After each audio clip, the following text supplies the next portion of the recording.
ছদ্মবেশ, কি ছদ্মবেশ করব, কোনটা দিয়ে দেখব?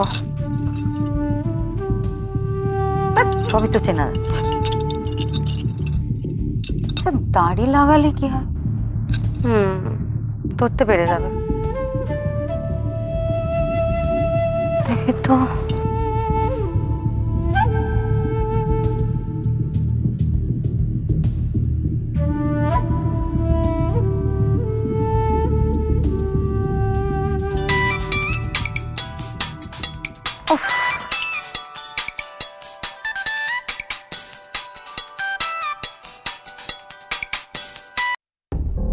কি চাই? সকালবেলায় আমাকে ফেলে রেখে কোথায় উদয় হয়ে গেলি? বাবা, বউ সেই সকালবেলা ভ্যানিশ হয়েছে আর উনি এখন খোঁজ নিচ্ছেন। কি দায়িত্ববান বীর বর এলেন আমার। যা খোঁজ নেওয়ার সেটা আমার নেওয়া হয়ে গেছে। হয়ে গেছে? কি খোঁজ? কার ব্যাপারে? তোর ব্যাপারে।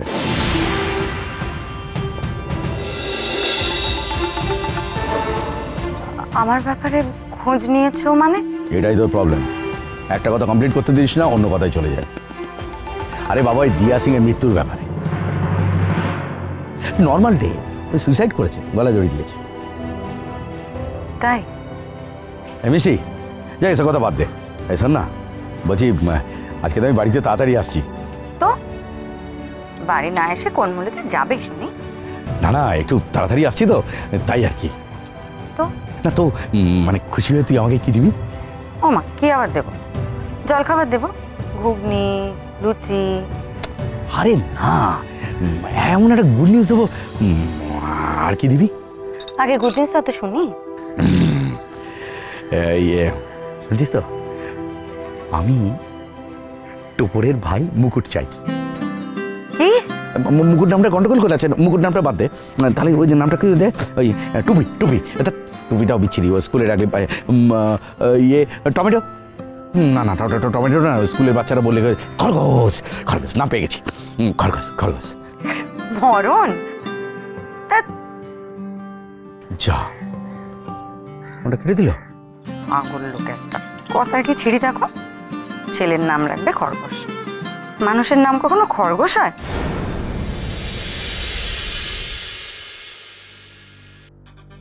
খরগোশ মানে সামনে দুটো বড় দাঁত।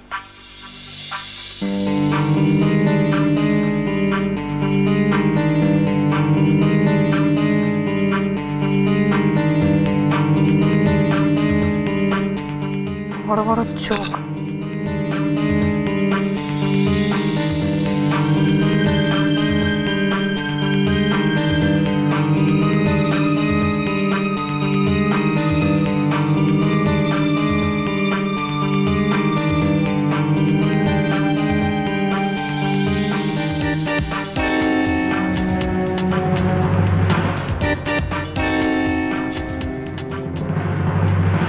আমি তো বলছি আমি কিছু জানি না।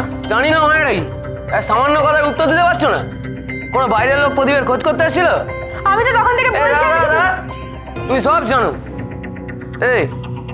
এই মহিলাকে চিনিস? কি হলো? দেখ দাদা, ভালো করে দেখ। এই মহিলাকে চিনিস? বিশু, কি হয়েছে? কি হয়েছে? আমার মনে হচ্ছে এই মহিলাকে ও চেনে। তুমি দেখো তো ভালো করে। আমার মনে হয় তুমিও চেনো। দেখো। কি দরকার? আরে কে যে তাকে আমাকে চিনতে হবে? একে চেনো না তুমি? দেখ বিশু, আমার ছেলেটা অকালে চলে গেল, আমার মাথা ব্যথার কিচ্ছু ঠিক নেই। ওসব চ্যানেলের লোকজন এসেছিল, তাদের মধ্যে কেউ হবে হয়তো। চ্যানেলের লোকজন মানে? কোন চ্যানেল? দেখ, আমার ওসব নাম টাম কিচ্ছু মনে নেই। অমনি মনে নেই? আর মনে নেই বলে আমি শুনবো না? মনে করো তো, মনে করার চেষ্টা করো। কোন চ্যানেল? কি হলো? চুপ করে। বিশু, কি? প্রদীপ মুম্বাই যাবার আগে যে কাজটা করতো সেটা তুই ওকে দিয়েছিলি না? কি রে বল, তুই যে বাড়িতে কাজ করিস তার পাশের বাড়ি তো?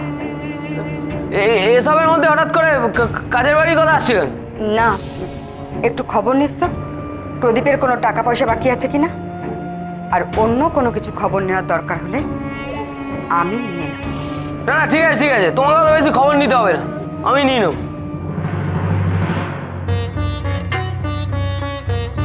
মা, বিশুদা তো দাদার বন্ধু ছিল, এখন হঠাৎ আমাদের সাথে এরকম ভয় দেখানোর সুরে কথা বলছে কেন? ওই মহিলা কে ছিল আমি সত্যি জানি না, তবে আমি আর কারো কোনো বিপদ হতে দেব না, ওকে সাবধান করতে হবে। কিন্তু কিন্তু আমি ওকে খবর দেব কি করে খবর দেব?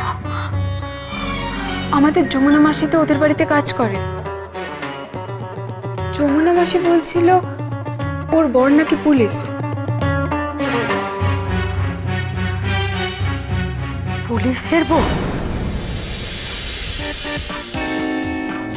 আমাকে আপনি চিনবেন না, আমি দিয়াকে চিনতাম।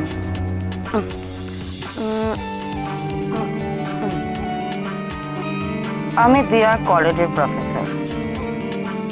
দিয়া খুব ভালো মেয়ে ছিল। আই দেবো দাঁড়া দাঁড়া, তুই কেন এরকম করেছিস বল? খুব শাসা গেছে না তোর? আরে আমি কিছু করিনি। এই একদম মিথ্যা কথা বলবি না, চুপটা কর। তুই কেন আমার জিওমেট্রি বক্স থেকে স্কেল পেন্সিল কম্পাস নিচ্ছিস বল? আর আমার পেনটাও তুই নিয়েছিস। দে, ওটা কিছু করিনি। তখন বলবি না। দাঁড়া, তোকে আমি বাবার মতো কানে খুলে দেবো। আচ্ছা আপনি কি দিয়া মা বাঁচা, মা বাঁচা। দাঁড়া, একদম পারবি না। মা বাঁচা, মা বাঁচা, মা বাঁচা। আর কি হলো? আরে কি করছিস কি ওকে নিয়ে? এই, কি রে?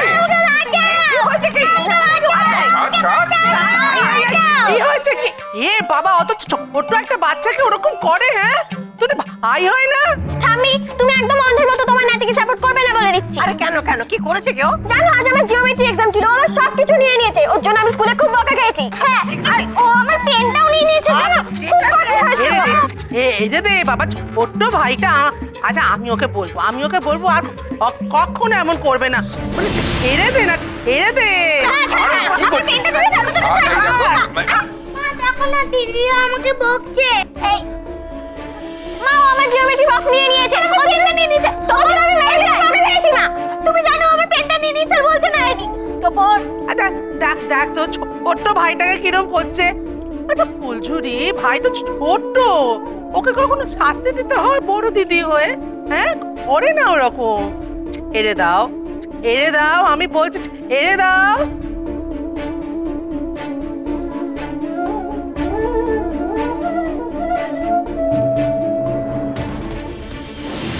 আর দিয়ার মা বর্ণালী, ও তো কেঁদে কেঁদে আকুল হয়ে যাচ্ছিল, বারবার শুধু একটাই কথা বলছিল, আমার মেয়েটাকে তোমরা ছেড়ে দাও, আমার মেয়েটাকে তোমরা ছেড়ে দাও, আমি ওকে বিদেশে পাঠিয়ে দেব, বিদেশে পাঠিয়ে দেব। দিয়ার বাবা কাকারা ওকে বাঁধছিল। দিয়ার মা কি তবে সেই বাঁধন থেকে ছেড়ে দেবার জন্য বলছিলেন না? উনি তবে কি বলতে চাইছিলেন? দিয়াকে ছেড়ে দিতে মানে শাস্তি না দিতে? তবে কি দিয়ার ওই রকম বদ্ধ উন্মাদের মতো হয়ে যাওয়াটাই ওর শাস্তি ছিল? তবে কি দিয়ার বাবা কাকারা এমন কিছু করেছিল যার জন্য মেয়েটার এমন অবস্থা হয়েছিল?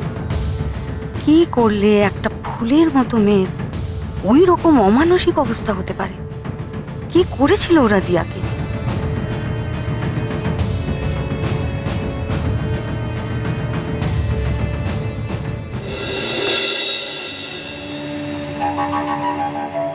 বর্ণালীকে সামলে রাখবেন মাসিমা, ও ভীষণ ভেঙে পড়েছে, সন্তান হারানোর শোক তো, সামলে ওঠা বড় কঠিন। তাহলে আসি মাসিমা। মা, দিদিভাইকে কিন্তু সামলানো যাচ্ছে না, বারবার বলছে আমার মেয়ের মৃত্যু আমি কিছুতে মেনে নিতে পারছি না,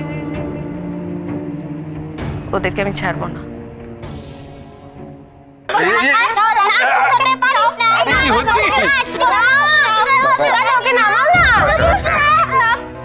আমি কি ঠিক ভাবছি মা? আমার যে সব গুলিয়ে যাচ্ছে। বাবা কাকারা নিজেদের বাড়ির মেয়েকে কখনো এমন কঠিন শাস্তি দিতে পারে যে তার মাথাটাই খারাপ হয়ে যাবে? এসে গেছি উইথ স্পেশাল রাজভোগ। এই খা খা খা, দেখি দেখি বাবা, এত বড় বড় রাজভোগ তো তুই পরীক্ষায় পেয়েছিস মেজদা। ঠাস করে একটা চড় মারবো। সব সামনে আমাকে করছে। আরে খোকন, একেবারে দুহারি রাজভোগ, ব্যাপারখানা কি? ওই আমি এতগুলো ওই কেস সলভ করলাম না, তাই ডিপার্টমেন্ট আমার প্রমোশন দিচ্ছে।